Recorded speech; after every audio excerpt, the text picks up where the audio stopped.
We are here at Ann Arbor Arms. Ann Arbor Arms is a CZ dealer. We're here with Tim Lang, the retail manager, and we're going to talk CZs. You know that Riders Range is, we've done a third of our videos for 1911s.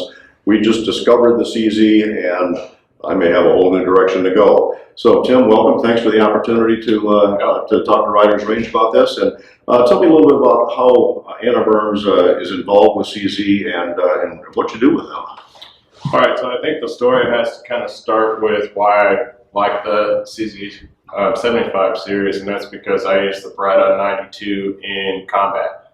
All right, there was a situation where I almost shot one of my Marines because it was dark, we were getting fired upon, and somebody came running from the wrong direction where it's not supposed to be coming from, but once everybody starts shooting, things kind of hit the fan, and I half pulled that double action pull from the Beretta in the guy's face, but once I saw him, I realized and obviously was able to stop. So ever since then, I wanted a double action, single action. For a defensive gun, it's my favorite style. I absolutely love the 1911s. That's how I started out. However, once I've had those experiences, being able to decock and make your first pull a long, intentional pull, as opposed to a striker fire that's a shorter pull. I mean, to me, it just gave me that sense of self-confidence. So that's why I like CZs. I was looking around for a good compact. I bought the 92 compact, then found the 75s, and absolutely love them. There's so much you can do to the triggers. You can get your single action pulled down to a 1911. That's what we'll talk about a little bit, but just the ergonomics of it and the way the slide rocks inside the frame so it's lowering your bore axis, those are the reasons that initially drew me to CZ. 4 or 5 years ago, CZs were almost impossible to get. If you got 1 or 2 PL1s per 6 months, you're doing good. Now we're starting to be able to get our hands on CZs, building a giant headquarters in Arkansas. And I think we're going to start seeing production ramp up a little bit, and we're going to be able to get our hands on one of these. With that being said, the PO9s were always readily available. The PO7s, this is a polymer version of it. We have something, and since then they've come out with striker part as well. So there's a firearm within CZ's brand for absolutely anybody. If you like the lighter weight of the polymer, you know, in the extreme high capacity, you can get the 19 round mags and, you know, a very light, basically duty style firearm. If you're like me or yourself and you're from 1911s and you like the metal, the alloy or the steel, they have a ton of traditional options for that. Well, I found that out when we started talking about it, and we'll get Frank on the camera here, or actually we'll get Mark on the camera here in a little bit, because a couple of these guns are his, and once he asked me to do a review on them, I got feeling CZs again. I like it, and I ended up buying one, so we actually did the review on that. It'll be up here in the corner.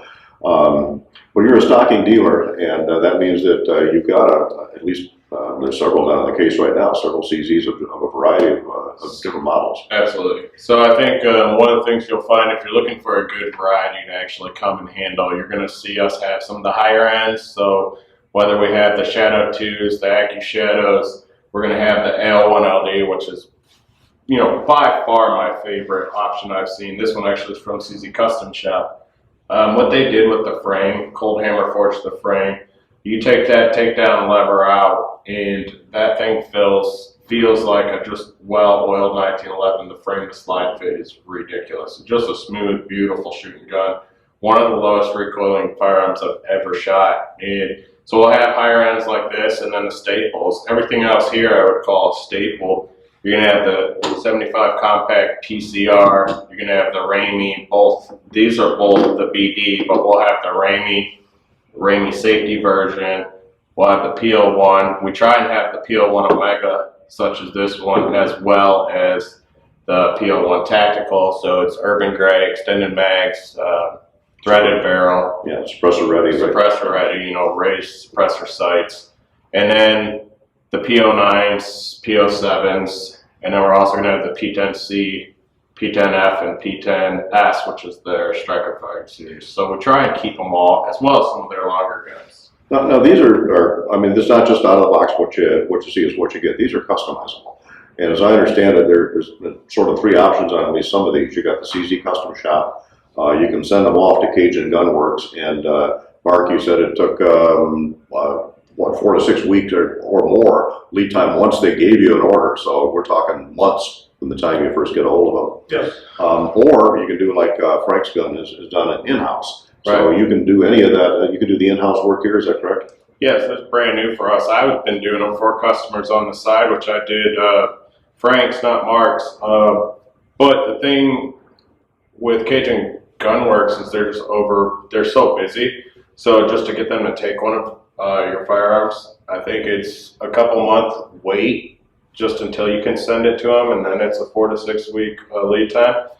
So since I knew how to do it, I wanted to try and become a dealer with Cajun Gunworks, and they were super awesome. They're some of the greatest people I've worked with. They're just good old American Southern people with a lot of charm, and they're happy to work with us. So they were more than happy to sell some of their triggers at a price that we could sell them. And now we have a gunsmith downstairs who's extremely competent in putting them in. So we're getting them turned around in a few days right now. So I'm stocking a pro trigger package for the 75 series and for the Omega series.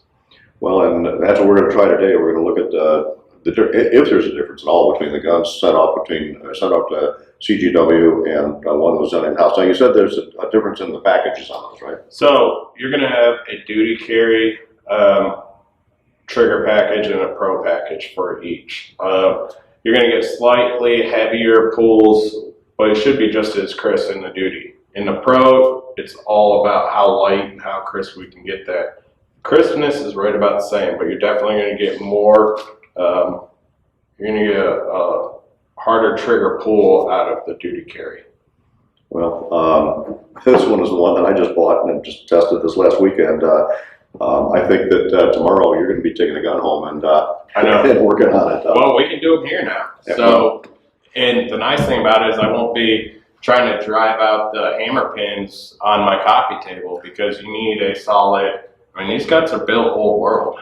I mean, driving out the hammer pins, you need a solid bench. So got everything here in-house, we can do that. And I think, man, I want to say 75% of our employees own and carry CZs themselves. So what you believe in, you tend to get, and you tend to carry, and you tend to, you'll find a large following within all of our employees of these.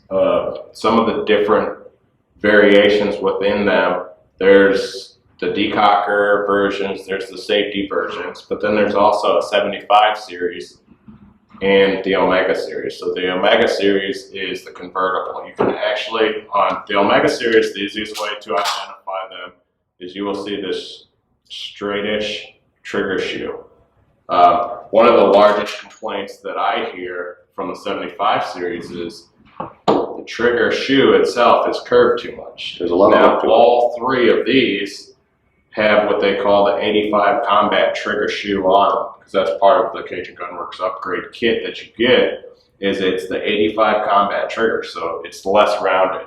For me, I have fat fingers. Before I did this trigger job, the bottom of the 75 series trigger was curling up so much that it was really annoying my finger. So that's another thing that that trigger job does, is it really flattens out that curve and softens it up, makes it much more shootable. Well, and that's one thing I like about the Omega triggers. It doesn't have that big hook to it. Although right now I'm not real enamored with the double action, but again, I think you're going to take care of that for me.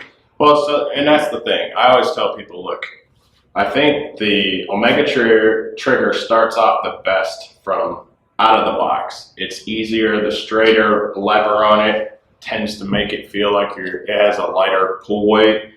But if you do trigger work, and we'll see, and I've kind of learned that it depends on which trigger you get. You can make the Omega trigger extremely, extremely light.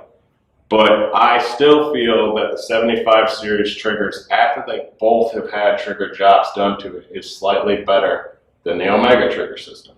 So there's kind of The Omega out of the box starts off a better trigger.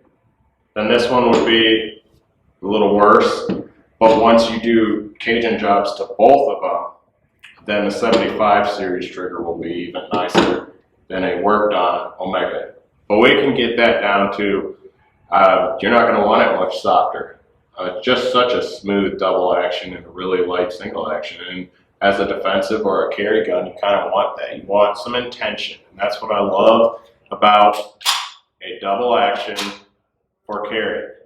You can literally bump that trigger, and it takes a intention to make that trigger break because of the time it has to travel.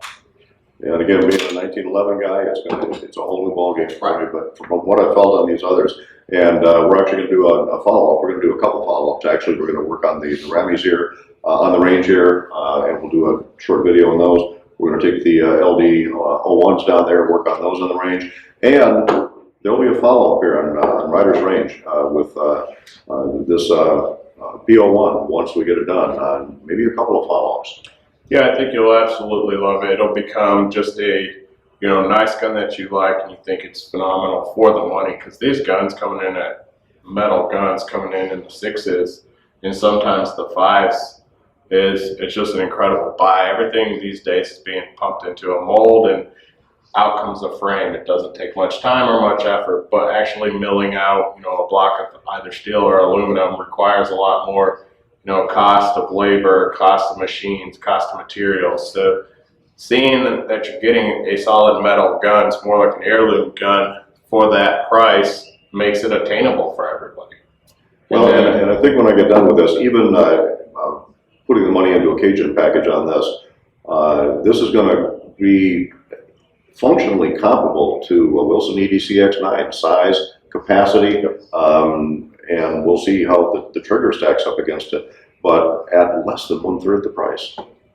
True. And then it's Glock price.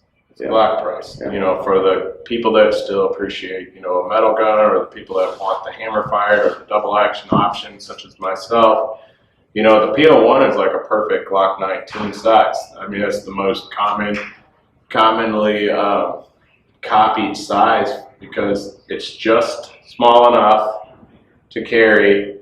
It's just small enough to get all your fingers on, but it still feels good and comfortable when you go to the range. So that's why we all love that size, because it just fits in the hand. And I do love it. All right, speaking of love it, if you like these videos, we really appreciate a thumbs up. Please subscribe, click on notifications, let your friends know so we can help Rider's Range grow. And stay tuned for the rest of the CZ series. Tim, thanks so much for taking your time today and talking to us and getting this old 1911 guy a little bit into CZs, and this could be dangerous to my finances. We'll see where it goes. That's the problem. You can't just own one. I have pretty much every gun on this table myself, except for the L1 LD. So I got some work to do. Thanks again, and thanks for watching Rider's Range.